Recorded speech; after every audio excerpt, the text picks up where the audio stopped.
Yo yo yo, salut les turfeuses, salut les turfeurs, bienvenue pour un nouveau pronostic de Benoît Requin. Ok, place au pronostic du quintet du mercredi 10 janvier, direction Pau pour le prix Auguste de Castelbajac. Steeplechase, 4000 mètres, 15 partants, car le 15 est non partant, réunion une course de indice de confiance 2 sur 5.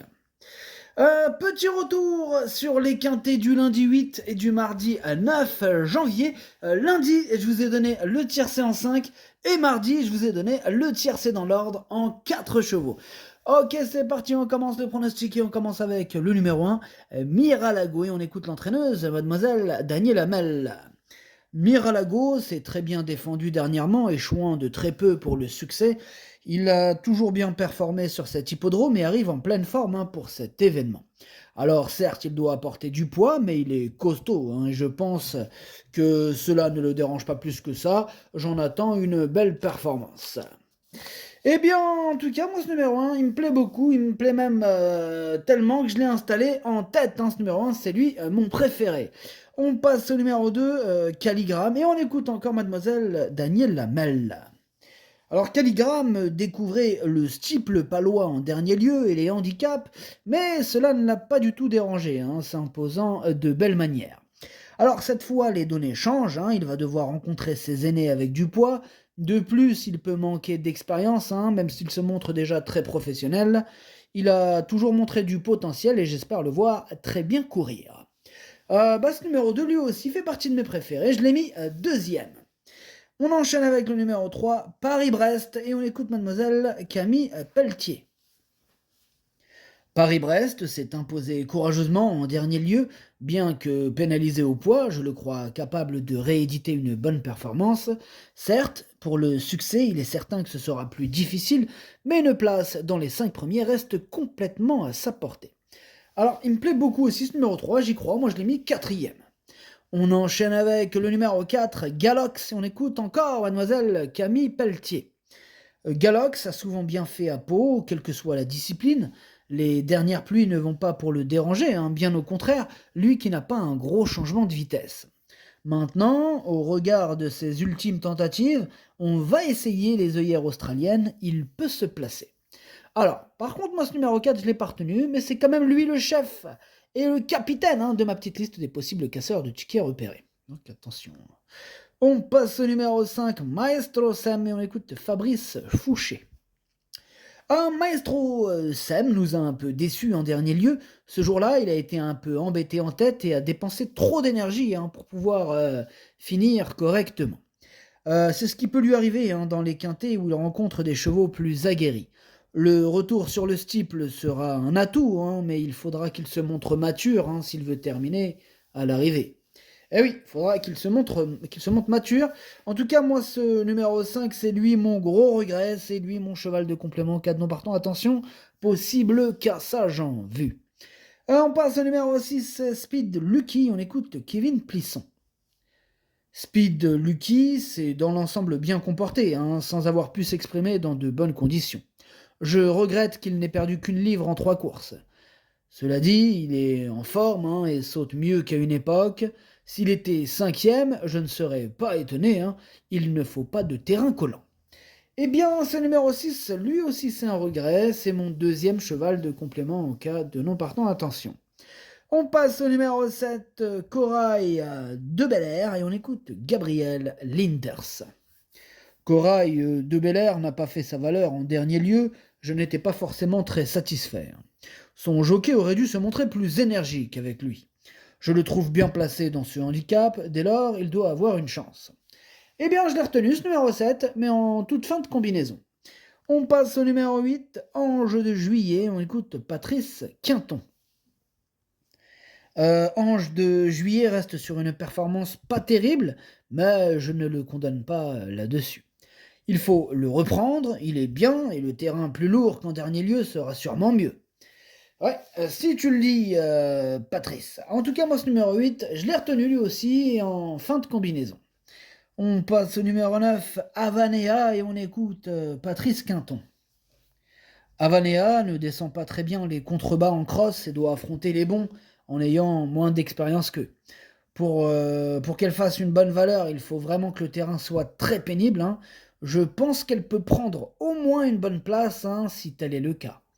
Eh bien, ce numéro 9, moi je l'ai gardé assez haut, il me plaît bien, je l'ai mis cinquième. On passe au numéro 10, Always Love You, et on écoute Jérôme Delaunay. Always Love You a bien couru, hein, dans l'épreuve de référence la dernière fois sur un terrain pas assez profond, hein, pour ses aptitudes. Comme il est gaucher, il faut bénéficier d'un bon parcours, mais je le trouve en bonne condition et il se plaît à Pau.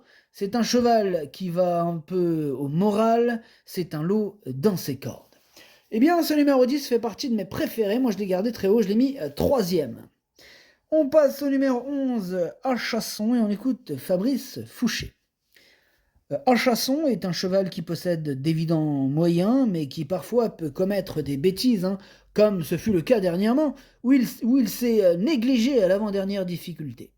Alors cependant, le fait de changer d'hippodrome semble lui convenir, il est resté en bonne forme et il se montre appliqué d'un bout à l'autre du parcours, nul doute, hein, qu'il soit capable de jouer un très bon rôle. Ouais, je suis d'accord avec lui, mais bon, plus en fin de combinaison, pour être exact, moi je l'ai retenu à la sixième place. On passe au numéro 12, Eddie Boom, et on écoute Armand Lefebvre. Lefebvre. Eddie Boom est un adepte de Pau et du terrain très profond. On l'a donc réservé, hein, pour ce meeting d'hiver. Il a effectué une très bonne rentrée à Hauteuil. On ne peut pas dire qu'il a une première chance, mais on tente le coup, hein, vu son aptitude au tracé et à l'état de la piste. Avec l'aide d'un bon parcours, on va plutôt espérer une petite place. Bon, moi je n'ai pas retenu ce numéro 2. En même temps, vous me direz, hein, on ne peut pas tous les retenir, hein, il a fallu faire un choix. Donc voilà, le 12. Mais maintenant, il est quand même en plein milieu de ma petite liste des possibles troubles faits, donc méfiance tout de même. On passe au numéro 13, Hora Eyes. Oula. Hora Eyes. Ok. Hora Eyes. Bon, bref, Hora Eyes. Mademoiselle Isabelle Gallorini.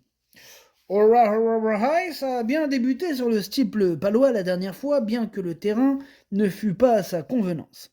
Elle aurait été très bien en seconde épreuve, mais là, avec un petit poids, cela va nous permettre de la juger face à cette opposition. C'est une bonne sauteuse et une piste lourde servirait ses intérêts. Cela vaut la peine de tenter, car je la trouve compétitive à cette valeur. Bon, moi, ce numéro 13, par contre, je ne l'ai pas retenu. On passe au numéro 14, Joshua Moon, et on écoute mademoiselle Camille Pelletier. Joshua Moon vient d'intégrer l'écurie, qui a réclamé dernièrement. On profite de sa forme pour essayer dans cette catégorie. Il aurait peut-être été mieux situé en deuxième épreuve, mais c'est ainsi. Il revient sur le steeple, hein, une discipline qu'il connaît. Au regard de sa dernière victoire, on peut prétendre à le voir bien se comporter. Une place n'est pas à exclure.